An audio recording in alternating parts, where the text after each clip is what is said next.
The Mindset Shift Presence, Grit by Angela Duckworth. The Power of Passion and Perseverance. This book abstract is intended to provide just a glimpse of this wonderful book with the hope that you may like to read the original book at leisure and enjoy its real beauty. Part 1. What Grit is and Why It Matters. Chapter 1. Showing Up.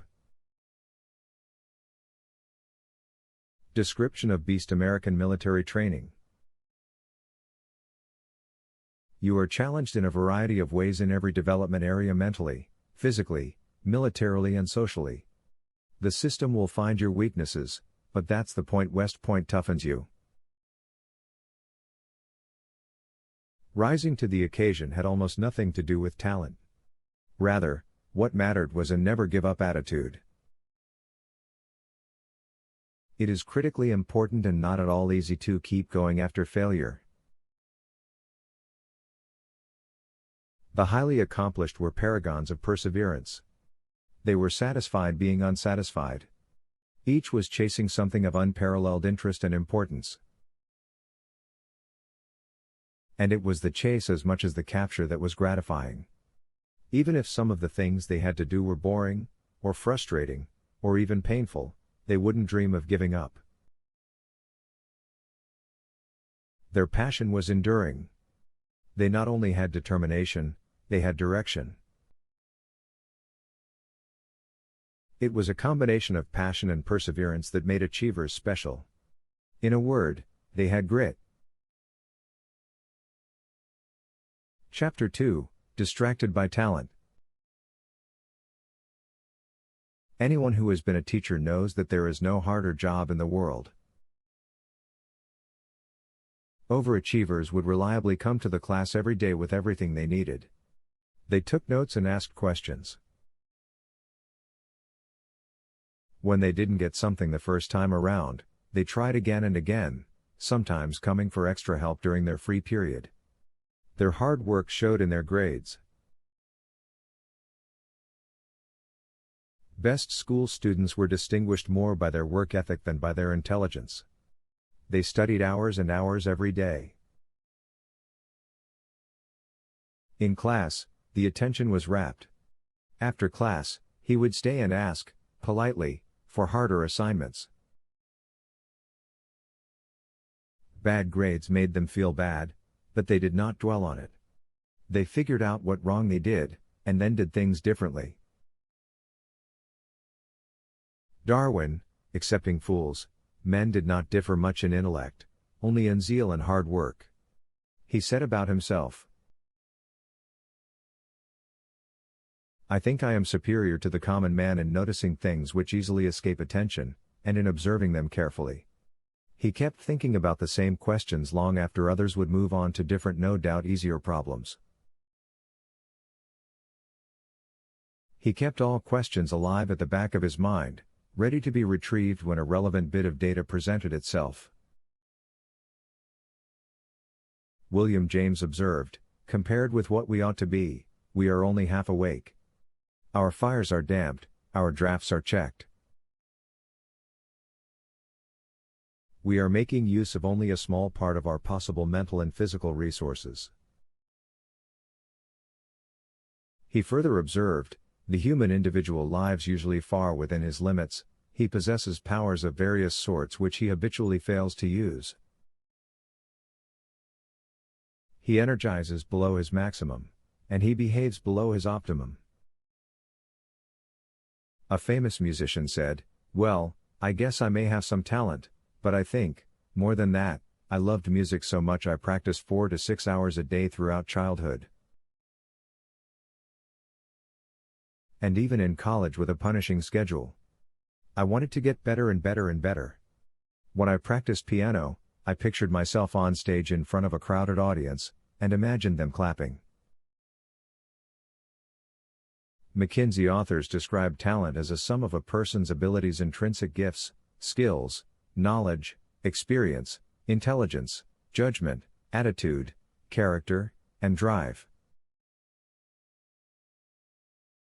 It includes ability to learn and grow. A teacher who tells a student, "Who knows what you can do?"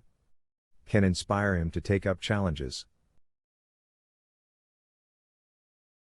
Chapter 3, Effort Counts Twice. If we overemphasize talent, we underemphasize everything else. Dan Chambliss observed from a study, superlative performance is really a confluence of dozens of small skills or activities, each one learned or stumbled upon, which have been carefully drilled into habit and then are fitted together in a synthesized whole. There is nothing extraordinary or superhuman in any one of these actions, only the fact that they are done consistently and correctly, and all together, produce excellence. Main thing is that greatness is doable. Greatness is many individual feats, and each of them is doable. High-level performance is, in fact, an accretion of mundane acts. We want to believe that Mark Spitz was born to swim. We don't want to sit on the pool deck and watch him progress from amateur to expert. Mythologizing talent lets us off the hook by telling us, there is no need to compete. Stop reading so much and go think. Talent effort equals skill. Skill effort equals achievement. Effort builds skill.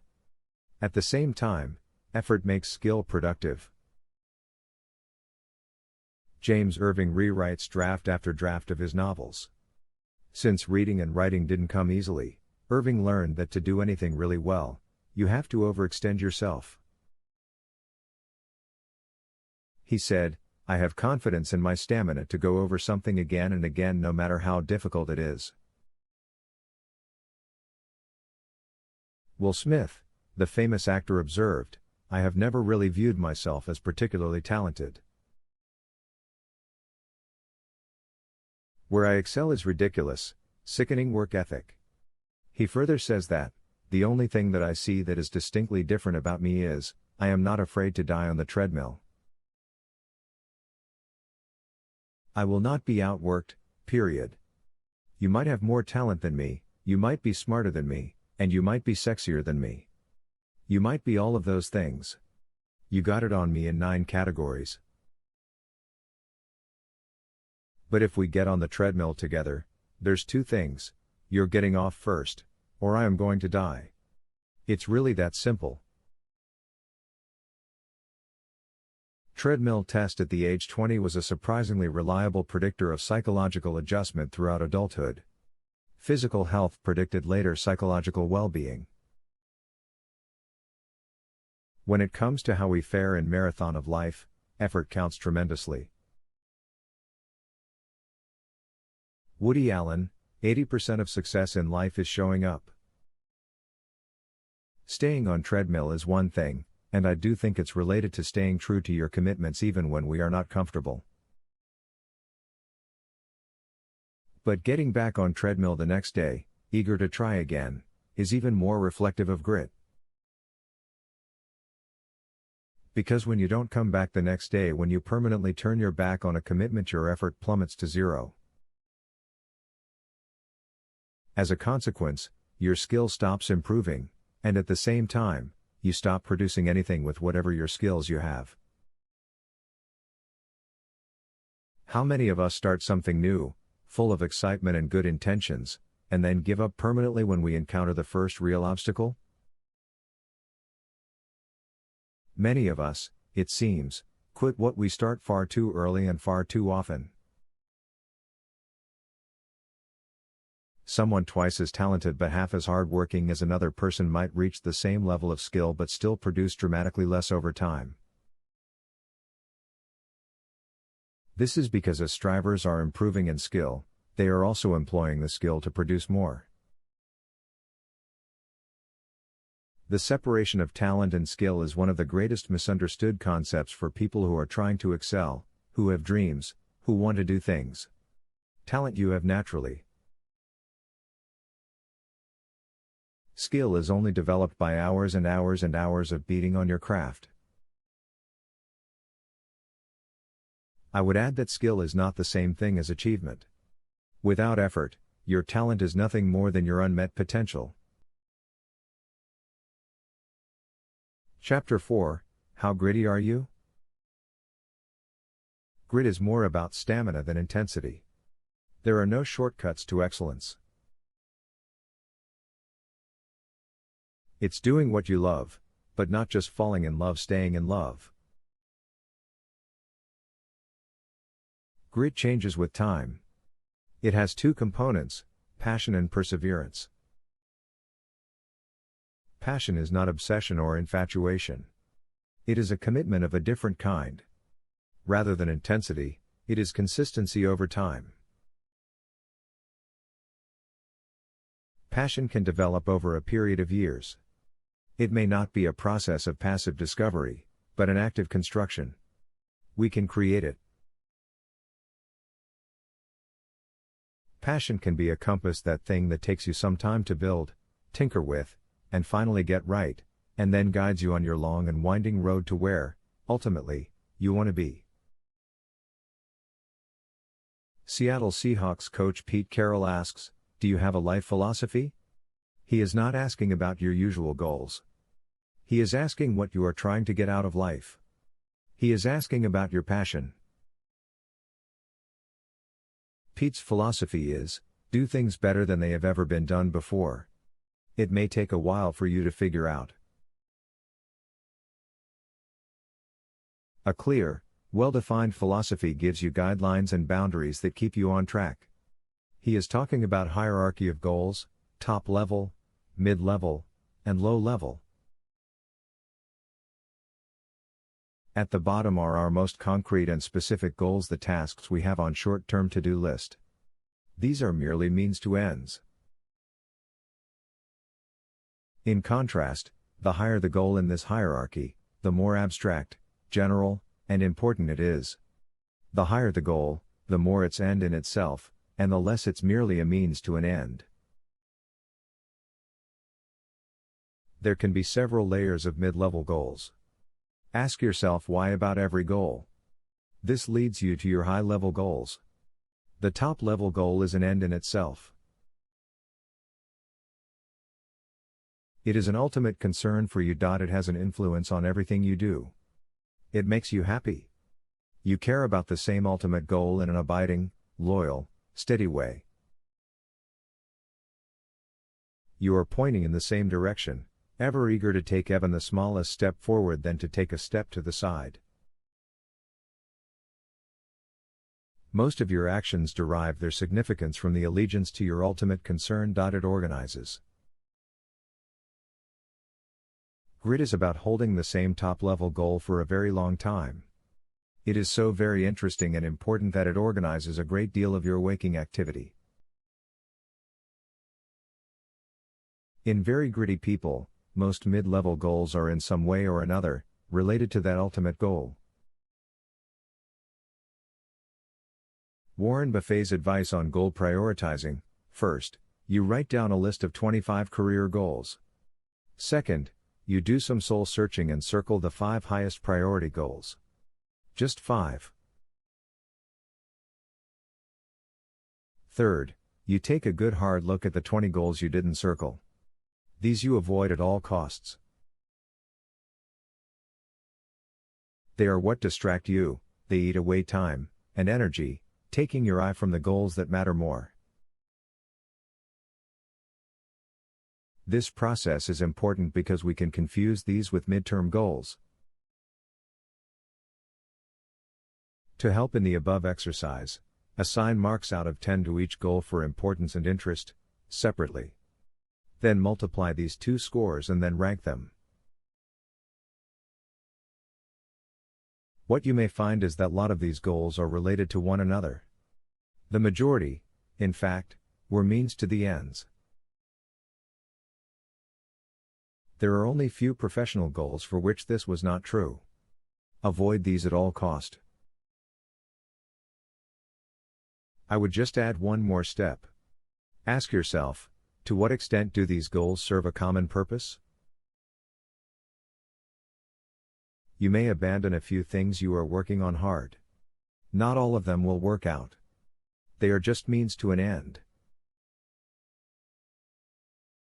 After a lot of reflecting and living, the highest goal gets written in ink, and the lower ones get written in pencil so that you may revise or if required, erase them altogether.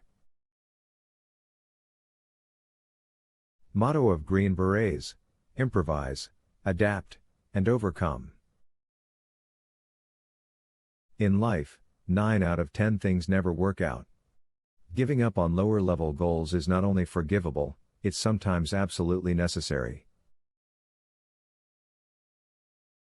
Swap for something more feasible. You can also switch path to one which is more efficient and fun. On long journey, detours are to be expected. However, be stubborn for the highest level goal. The pain of failures is real, but I don't dwell on those for long. Passion indicators. Degree to which he works with distant objects in view. Active preparation for the later life. Working toward a definite goal. Tendency not to abandon tasks from mere changeability. Not seeking something fresh because of novelty. Not looking for a change. Perseverance indicators. Degree of strength or perseverance. Quiet determination to stick to a course once decided upon. Tendency not to abandon tasks in the face of obstacles. Perseverance, tenacity, doggedness. Chapter 5, Grit Grows. Every human trait including grit is influenced by both genes and experience. This applies to honesty, generosity, IQ. Talents are not entirely genetic. The rate at which we develop any skill is also crucially a function of experience. The environment we grow up in matters a lot. Flynn effect, virtuous cycle of skill improvement through social multiplier effect. Grit grows as we figure out life philosophy, learn to dust ourselves off after rejection or disappointment. We develop the capacity for long-term passion and perseverance as we grow older. Most of us become conscientious, confident, caring, and calm with life experience. John Irving: to do everything very well, you have to overextend yourself. In doing something over and over again, something that was never natural becomes almost second nature. The capacity to do work diligently doesn't come overnight. As circumstances change, we rise to the occasion. We change when we need to. Necessity is the mother of adaptation. Lectures don't have half the effect of consequences. How grit grows? A good place to start is to understand where you are today. If you are not as gritty as you want, ask yourself why. 4 psychological assets of gritty people. 1. Interest. 2. Capacity to practice. Daily discipline of doing things better than we did yesterday. To be gritty is to resist complacency. 3. Purpose. Conviction that your work matters. 4. Hope. Rising to the occasion kind of perseverance. It defines every stage of grit. At various points, in big ways and small, we get knocked down. If we stay down, grit loses. If we get up, grit prevails. These are not you have it or you don't commodities. You can learn to discover, develop, and deepen your interests. You can acquire a habit of discipline. You can cultivate a sense of purpose and meaning. And you can teach yourself hope. Part 2, Growing grit from the inside out. Chapter 6, Interest. Figure out what you enjoy most in life, and then try to do it full time. Jeff Bezos says if you are not passionate about what you are working on, you won't be able to stick with it. What drives you on? If you were to lose everything tomorrow, what would you do? I am so lucky, I get up every morning looking forward to work. Satisfaction and performance improves with interest. Like it or not, there are very real constraints in the choices we can make about how we earn our living. While it is naive to think that we could love every minute of what we do, nobody is interested in everything, and everyone is interested in something. Most grit paragons spent years exploring several different interests, and the one that became an obsession wasn't even recognizable on first acquaintance. No love at first sight. Unrealistic expectations prevents young persons from developing a serious career interest. Same applies to the search for a romantic partner. Meeting a potential match, not perfect but a promising one, is only the very beginning. Passion for your work is a little bit of a discovery, followed by a lot of development, and then a lifetime of deepening. Interests are not discovered through introspection. These are triggered by interactions with the outside world. The process is messy, serendipitous, and inefficient. Jeff Bezos: one of the huge mistakes people make is that they try to force an interest on themselves. You have to experiment to know. Requires lots of patience.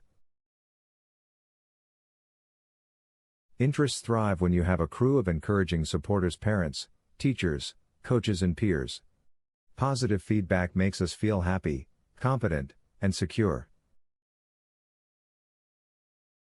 Even in development of interest, there is work, practicing, studying, learning to be done. It requires time, energy, and sacrifice. Encouragement and autonomy are important in early years. Grittier persons make fewer career changes. Babies have a strong, basic drive for novelty. Discovery: ask yourself few simple questions. What do I like to think about? Where does my mind wander? What do I really care about? What matters most to me? How do I enjoy spending time? And in contrast, what do I find absolutely unbearable? After a general direction, experiment. Begin with the answers you are surest and build from there. Don't be afraid to guess. It's trial and error. Don't be afraid to erase an answer that isn't working out.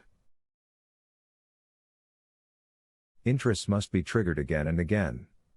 Have patience. Keep asking questions. Chapter 7, Practice. Kaizen, continuous improvement. Mega successful persons. Persistent desire to do better. Positive state of mind. Experts do deliberate practice. First, set a stretch goal in one narrow aspect of overall performance. Improve specific weaknesses. With undivided attention, they strive to reach the stretch goal. Fine-tuning every aspect of game. Experts hungrily seek feedback on how they did, particularly what they did wrong, not right. Even the most complex and creative of human abilities can be broken down into its component skills, each of which can be practiced, and practiced. Benjamin Franklin autobiography. For improving his writing, he collected the very best essays in his favorite magazine. He read and reread them, taking notes, and then he hid originals in the drawer, and rewrote the essays, compared with the originals, discovered some of my faults and corrected them. He zeroed on specific weaknesses and drilled them relentlessly. For example, to improve his logical arguments, he would jumble his notes and then attempt to put them in sensible order. Management guru Peter Drucker, effective management demand doing certain and fairly simple things. It consists of smaller of practices. Atul Gawande-famous surgeon. Becoming a great surgeon requires practicing one difficult thing day and night for years on end. David Blaine the magician, it's practice, it's training, it's experimenting. While pushing through pain, the best that I can be. Signature of experts is flow. Feeling effortless in high levels of challenge. Mistakes in presentations: too many slides, not enough clear, understandable examples. Science of practice. A clearly defined goal. Full concentration and effort. Immediate and informative feedback. Repetition with reflection and refinement. Students, change the way they think about practice and achievement. Focus on your weaknesses and concentrate 100%. Compared to social media time, they chose deliberate maths practice. Make deliberate practice a habit. Find when you are most comfortable doing it. Then stick to it same time and place. Achievers are creatures of habit. Change the way you experience it. Deliberate practice can feel wonderful if you learn to embrace challenges rather than fear them. It's all about in the moment awareness without judgment.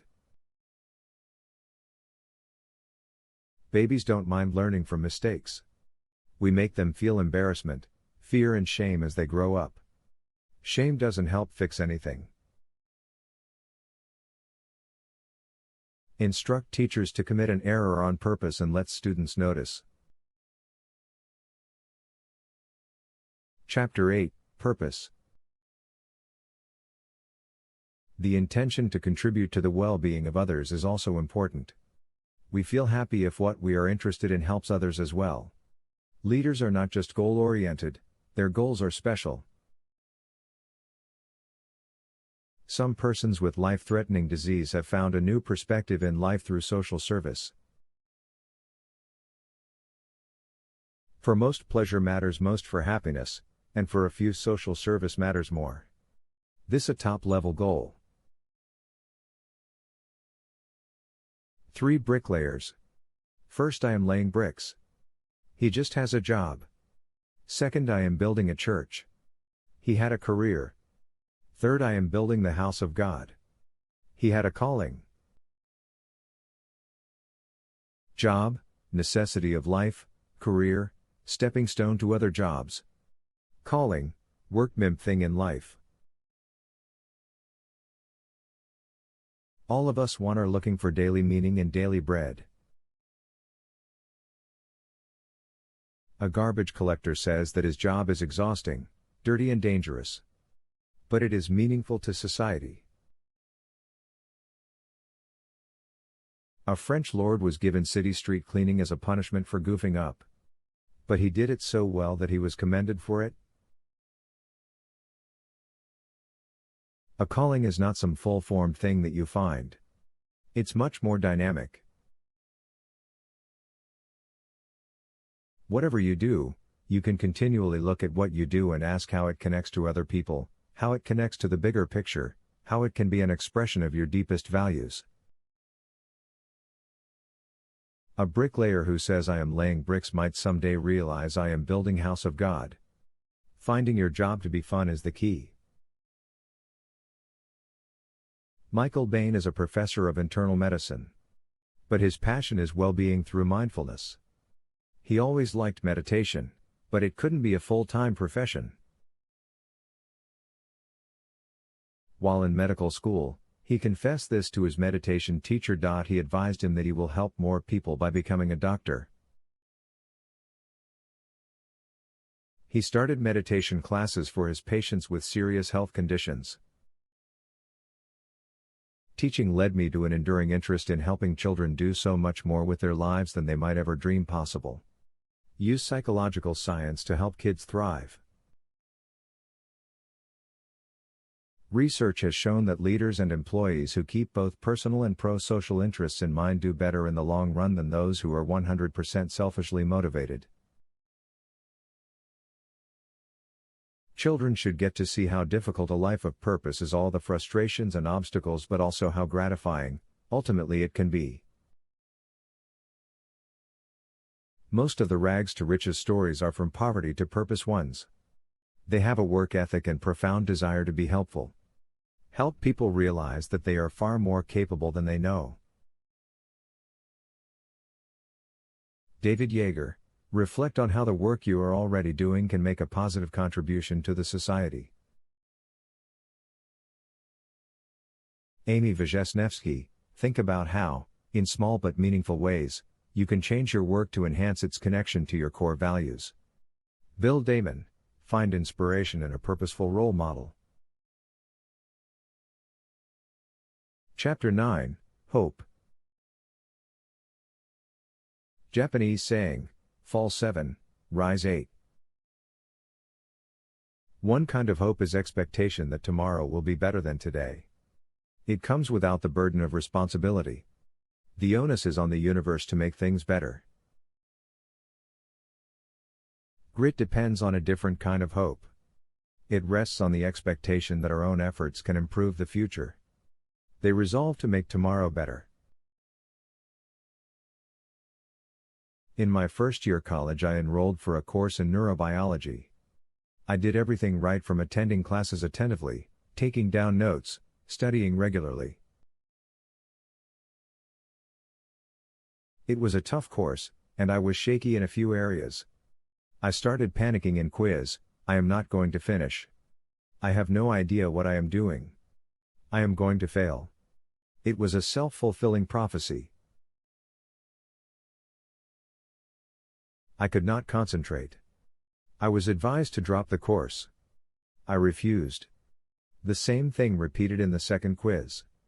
The advice to drop was more stern this time, or face a fail grade. There was panic, but my self-talk was defiantly hopeful. I won't quit. I can figure this out. I not only tried harder, but did things I had never done before. I went to every teaching assistant's office hours. I asked for extra work.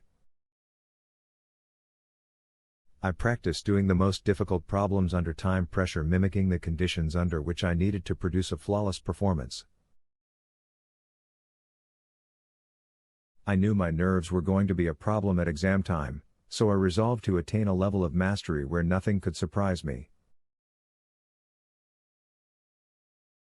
Finally, I got a B in the course, my lowest grade, but the one which made me the proudest. A psychology experiment proved that it isn't suffering that leads to hopelessness. It's suffering you think you can't control. This can even lead to clinical depression. Mart Seligman pioneered work on learned optimism. Optimists are just as likely to encounter bad events as pessimists. Where they diverge is in their self-talk. Optimists habitually search for temporary and specific causes of their suffering, whereas pessimists assume permanent and pervasive causes are to blame. Imagine, you can't get all the work done that others expect of you. Now imagine one major cause for this event. What leaps to mind? If you are a pessimist, you might say, I screw up everything. Or, I am a loser. These explanations are permanent. There is not much you can do to change them. They are also pervasive. They are likely to influence lots of life situations, not just job performance. These turn minor complications into major catastrophes. They make it seem logical to give up. If you are an optimist, you might say, I mismanaged my time. Or, I didn't work efficiently because of distractions. These are temporary and specific. Their fixability motivates you to start clearing them away as problems. Compared to pessimists, optimists get better grades, stay healthier, live longer, and have better marriages. They perform better in jobs, are likely to stay more in a job. Aaron Beck proved that a patient's self-talk could be the target of therapy.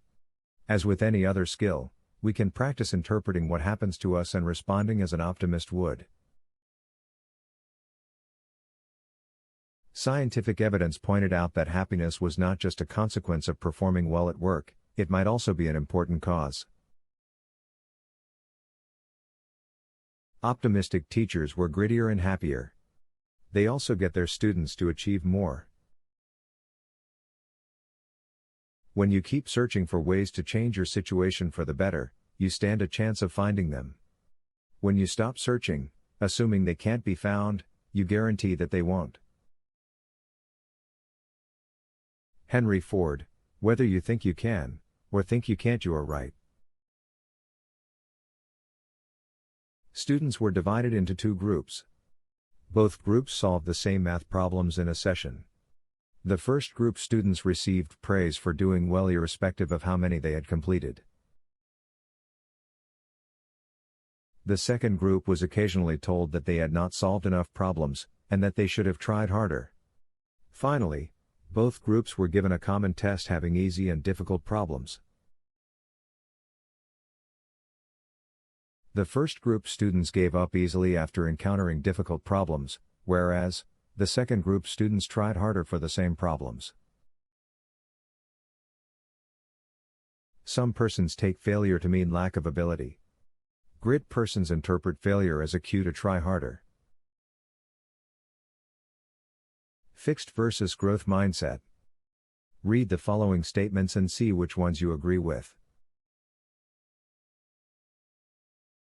Your intelligence is something very basic about you and you can't change it much. You can learn new things, but you can't change how intelligent you are. No matter how much intelligence you have, you can always change it quite a bit. You can always substantially change how intelligent you are. If you agree with first two, you have a fixed mindset. If you agree with the last two, you have a growth mindset. Even talented persons can have a fixed mindset, and that becomes a major liability when they hit a bump. However, even ordinary persons can have a growth mindset. Parents and teachers should be careful in praising efforts and not talent. However, society has always praised talent far more than efforts. Language is one way to cultivate hope. But demonstrating by our actions that we truly believe people can learn to learn may be even more important. James Baldwin, children have never been good at listening to their elders, but they have never failed to imitate them. Fixed mindset people admit to keeping secrets, cutting corners, and cheating to go ahead. The growth mindset people find colleagues trustworthy. It is important to realize that most people have an inner fixed mindset pessimist in them right alongside their growth mindset. Recognizing this is important because it's easy to make the mistake of changing what we say without changing our body language, facial expression, and behavior. So what should we do? A good first step is to watch the mismatches between our words and actions. When we slip up, and we can simply acknowledge and give them names. Ultimately, adopting a gritty perspective involves recognizing that people get better at things they grow. We also want to give benefit of doubt to us as well as others when something isn't a raging success. There's always tomorrow. Put your head down and go hard. Hard work really matters. When you have setbacks and failures, you can't overreact to them. You need to step back, analyze them, and learn from them. But you also need to stay optimistic. Say to yourself, just keep working hard and learning, and it will all work out. Nietzsche, what doesn't kill me makes me stronger. However, the opposite can also be true for some. When does struggle lead to hope, and when does it lead to hopelessness? We have lots of places in brain that respond to aversive experiences. These are regulated by higher-order brain areas. There is plasticity in that circuitry. If you experience adversity, something very potent that you have overcome on your own during youth, you develop a different way of dealing with adversity later on. Real wiring happens with only potent adversity. So, you can't just talk someone into believing they can master challenges. You have to experience mastery at the same time as adversity. You need to learn that there is contingency between your actions and what happens to you. If I do something, then something will happen. I embrace the challenge of tougher courses, and I am going to apply all the grit I have to improving myself and making myself better. Even if means graduating with a GPA less than what I would have earned if I had taken easier courses. For teaching yourself hope, take the following steps in sequence and ask, what can I do to boost this one? Update your beliefs about intelligence and talent. Our brain is remarkably adaptive. Like a muscle gets stronger with use, brain changes itself when you struggle to master a new challenge. In fact, there's never a time in life when the brain is completely fixed. Instead, in all our lives, our neurons retain the potential to grow new connections with one another and to strengthen ones we have. Next suggestion is to practice optimistic self-talk. You can modify your self-talk, and you can learn to not let it interfere with you moving toward your goals. With practice and guidance, you can change the way you think, feel, and most important, act when going gets tough. Final suggestion, ask for a helping hand. You actually develop the ability to do mathematics. Don't give up. You need someone or other to tell you to keep going when you want to give up and try something easier. Part 3, Growing Grit from the Outside In. Chapter 10, Parenting for Grit. Parents can teach children not to be a quitter. Teach them discipline and finish what they begin. Tough love involves selflessness while imparting discipline. Create a right environment by listening and being responsive to their needs. Children need both freedom and limits. Teach them to live by clear principles and moral guidelines. Wise parenting is a combination of being supportive as well as demanding. It is important to teach them to value feedback as a gift. Teachers need to be supportive and respectful while being demanding. While giving feedback on answer sheets, you may write, "I am giving you these comments because I have high expectations and I know you can reach them. If you work harder, if you keep pushing yourself, you can get to the next level. You have nothing to lose by trying." Chapter 11, The Playing Fields of Grit. Grit is enhanced by participating regularly in any structured extracurricular activity. These cultivate interest, practice, purpose, and hope. You are challenged and have fun. Research shows that this helps in earning better grades, higher self-esteem, and less likely to get in trouble. However, for these to be beneficial, you need to practice them for more than a year. If they do it for more than 2 years, they can have stable, good jobs. Those who had shown purposeful, continuous commitment in 2 activities, advanced significantly in career in some way. Sporadic efforts in diverse areas doesn't help.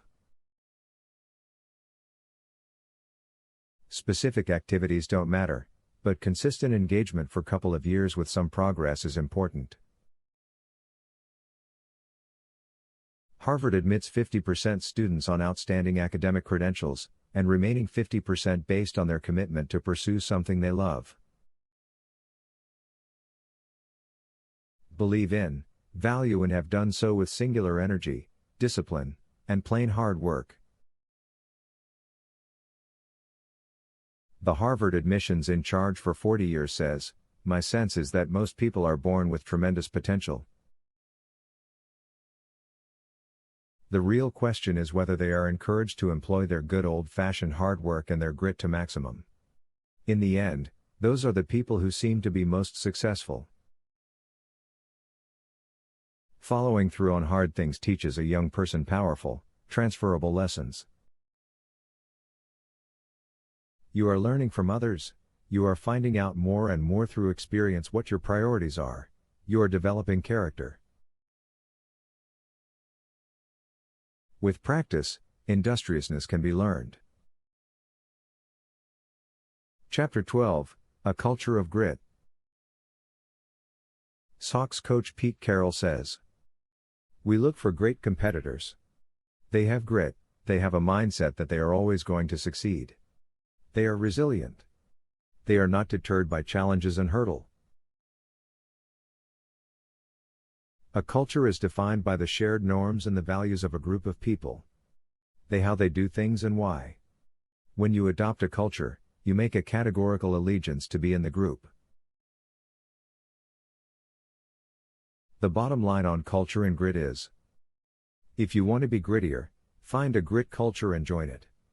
If you are a leader, and you want the people in your organization to be grittier, create a gritty culture. The real way to become a great swimmer is to join a great team. The drive to fit in, to conform to the group, is powerful indeed.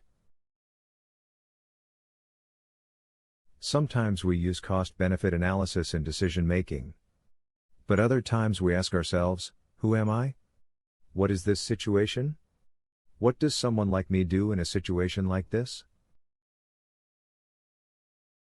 An army person was shot in his pelvis and sacrum.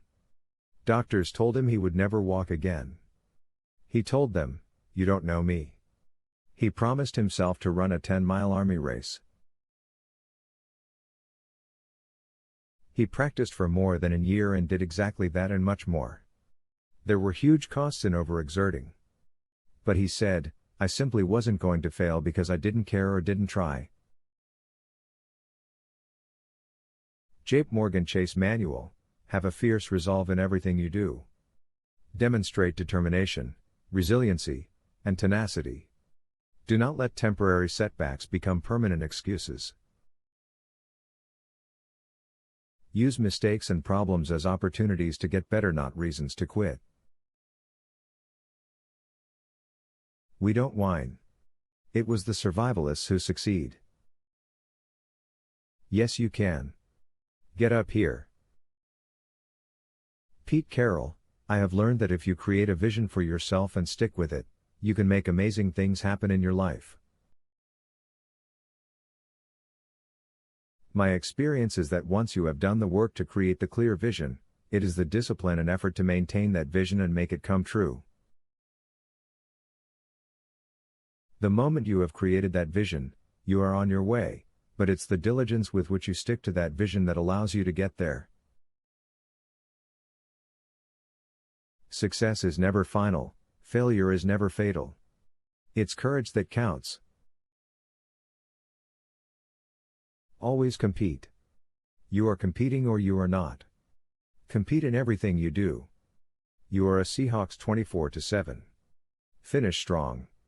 Positive self-talk. Team first. Compete means excellence in Latin. Factors which promote excellence in individuals and in teams: deep and rich support and relentless challenge to improve. For Sox, always compete means, be all you can be, whatever that is for you. Reach for your best. Finish strong. It means consistent focusing and doing your absolute best at every moment, from start to finish. No whining. No complaining.